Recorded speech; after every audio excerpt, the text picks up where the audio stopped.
Genèse 30 sur 1-43. Genèse 30 sur 1. Lorsque Rachel vit qu'elle ne donnait point d'enfant à Jacob, elle porta envie à sa sœur, et elle dit à Jacob, « Donne-moi des enfants, ou je meurs. » Genèse 30 sur 2.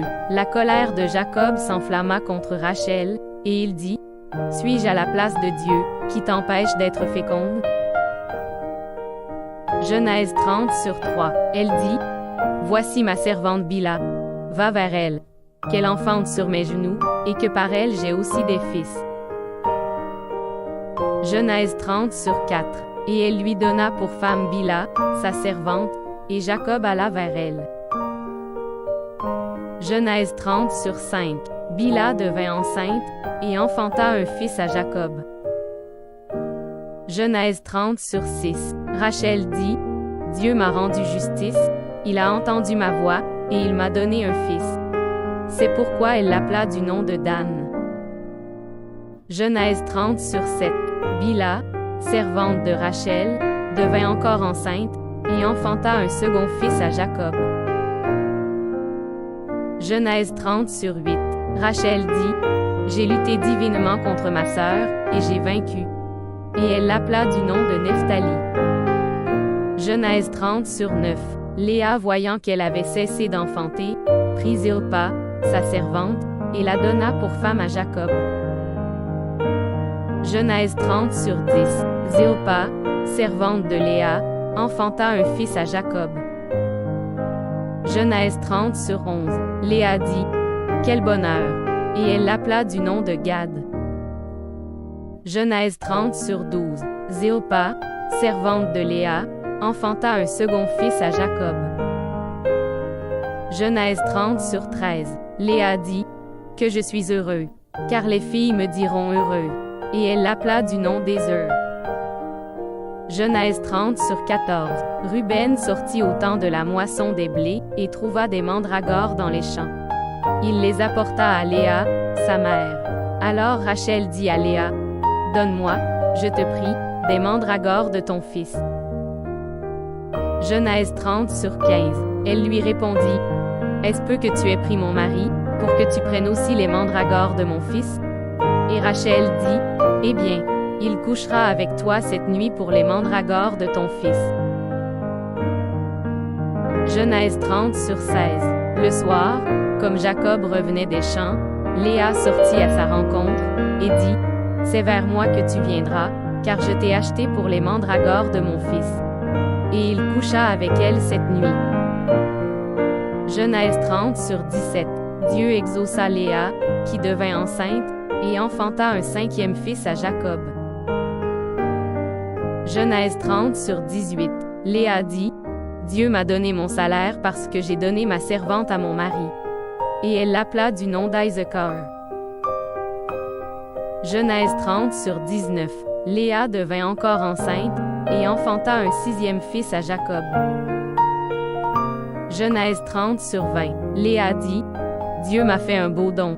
Cette fois, mon mari habitera avec moi, car je lui ai enfanté 6 fils. » Et elle l'appela du nom de Zabulon.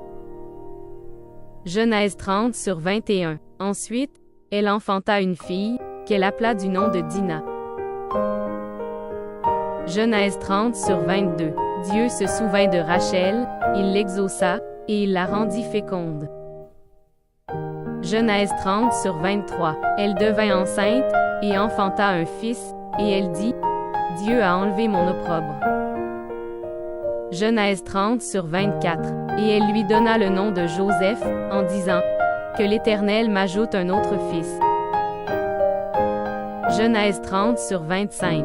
Lorsque Rachel eut enfanté Joseph, Jacob dit à Laban, « Laisse-moi partir, pour que je m'en aille chez moi, dans mon pays. »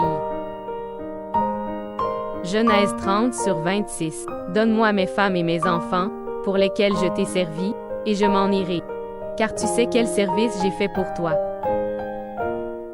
Genèse 30 sur 27. Laban lui dit, « Puissé-je trouver grâce à tes yeux? Je vois bien que l'Éternel m'a béni à cause de toi. » Genèse 30 sur 28. Fixe-moi ton salaire, et je te le donnerai.